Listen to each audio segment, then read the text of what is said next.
तो आज हम लोग पढ़ने वाले हैं, जो हमारा आज का विषय है वह है विभाज्यता की जांच।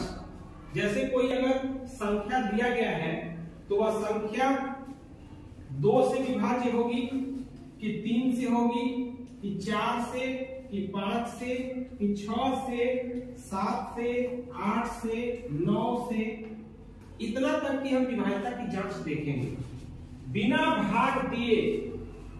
हम कैसे जानेंगे कि जो संख्या दी गई है वह 2 से विभाज्य है कि 3 से विभाज्य है कि 4 से विभाज्य है या 2 से लेकर 9 तक कि किसी भी संख्या से विभाज्य है, तो हम बिना भाग दिए उसको जान जाएंगे।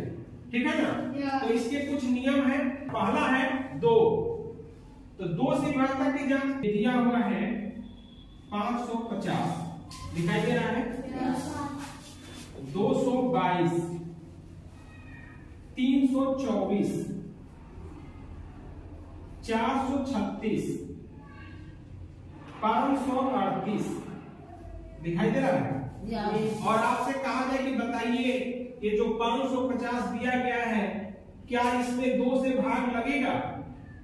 भाग लगेगा का अर्थ है कि क्या यह 550 2 से पूरा कट जाएगा? कटेगा? तो इसका जवाब होगा हाँ। तो हम कैसे हम जानेंगे कि यह इससे विभाज्य होगा? तो इसका नियम यह है कि जो भी संख्याएं दी रहेंगी हम उसके इकाई के स्थान को, इकाई दहाई सैकड़ा से अंकों को दहलाते हैं ना, तो हम इकाई के जो अंक होंगे उनको देखेंगे कि अगर में अंक 0 यानी 0 है, 2 है, 4 है, 6 है और 8 है, वैसी संख्याएं जिसके इकाई के स्थान पर 0 होता है, 2 होता है, 4 होता है, 6 होता है या 8 होता है, तो वे संख्याएं 2 से विभाजित होती है।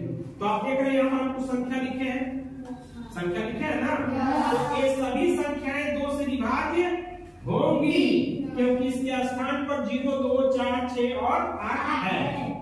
तो किसको समझने में दिक्कत नहीं। अगला है 3, दिखाई दे रहा है। अब हम 3 की विभाज्यता की जांच को समझेंगे। तो कोई भी संख्या अगर वो 3 से विभाज्य होगी हम कैसे जानेंगे? इस जानने के लिए हम क्या करेंगे कि जो भी संख्या हमको दी गई रहेगी हम क्या करेंगे कि उस संख्या में जो भी अंक होंगे उन सबको जोड़ देंगे। जैसे क्या लिखा हुआ है 432, क्या 432 में 3 से भाग जाएगा? यह जांचने के लिए हम इस संख्या के अंकों को जोड़ेंगे। तो बताइए 2 और 3 और 5 और 4 9। अब देखेंगे क्या 9 में 3 से भाग जाएगा? यस जाएगा ना? इसका अर्थ यह हुआ कि ये जो संख्या है 432 ये भी 3 से विभाज्य होगी। यानी इसका नियम बना कि यदि किसी संख्या के अंकों का योगफल 3 से विभाज्य होता है तो वह संख्या भी 3 से विभाज्य होती है। समझ में आ गया? अब हम 4 से विभाज्यता की जांच को देखेंगे। कोई भी संख्या हो, जैसे देखिए अब यहाँ पर कुछ संख्या लिख रहे हैं, दिखाई दे रहा है। हमने यहाँ पर 2 संख्याएं लिखी है। एक लिखा हुआ है 33,812, 4,67,700, यही ना है? 4,67,700। तो पूछा जाए कि क्या ये दोनों संख्याएं 4 से विभाज्य हैं? तो मान लो कि ऐसे तो जनरली अगर हम कोई नियम नहीं जानते हैं तो हमको भाग देकर तब न देखना पड़ेगा, लेकिन हम जब नियम जानते हैं तो हमको भाग देने की जरूरत नहीं है। हम पहले ही जान जाएंगे कि भाग लगेगा या नहीं लगेगा। तो हम देखेंगे कि इसका जो इकाई और दहाई की जो अंकों से बनी जो संख्या है वो क्या है? 12। क्या है यहाँ पर? 12। तो 12 में 4 से भाग लगेगा? 12 में 4 से भाग लगेगा ना? इसका अर्थ यह हुआ कि यदि 12 यानी इकाई और दहाई के अंकों से बनी संख्या 4 से विभाज्य होती है तो वह पूरी संख्या भी 4 से विभाज्य होती है।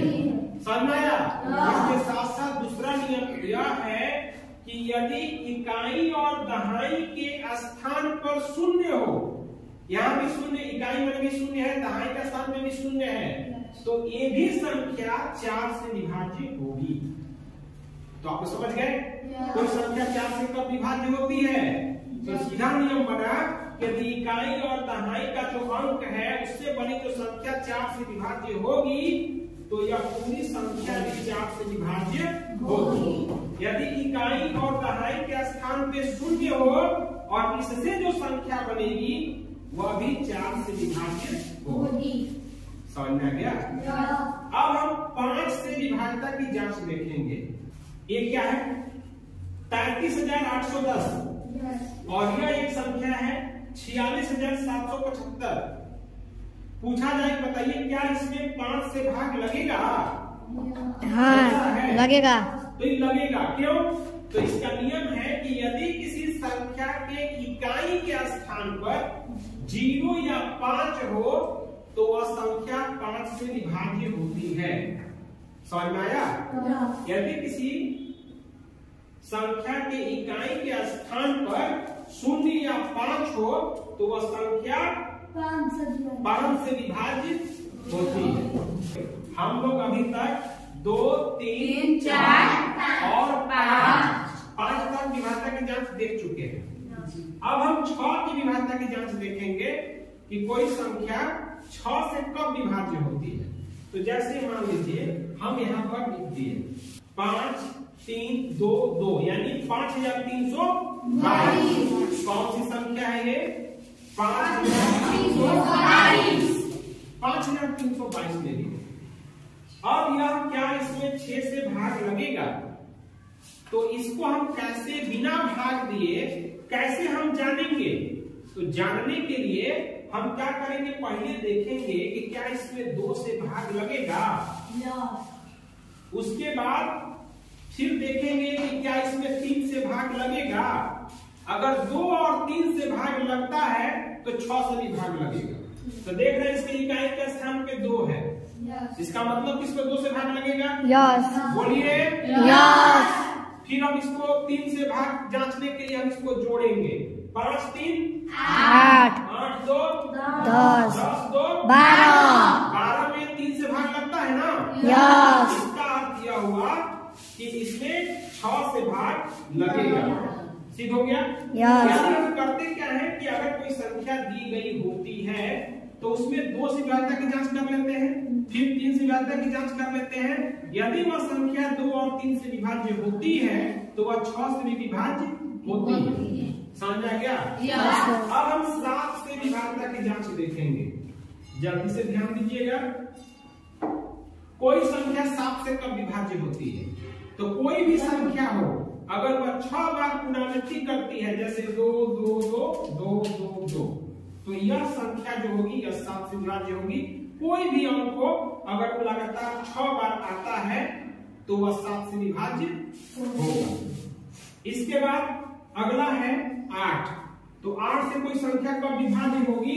तो ध्यान दीजिएगा, यदि किसी संख्या के इकाई, दहाई और सैकड़ा इन 3 अंकों से बनी संख्या, जैसे यह 3168, हम देखेंगे कि यह जो संख्या है क्या ये 8 से विभाज्य होगी।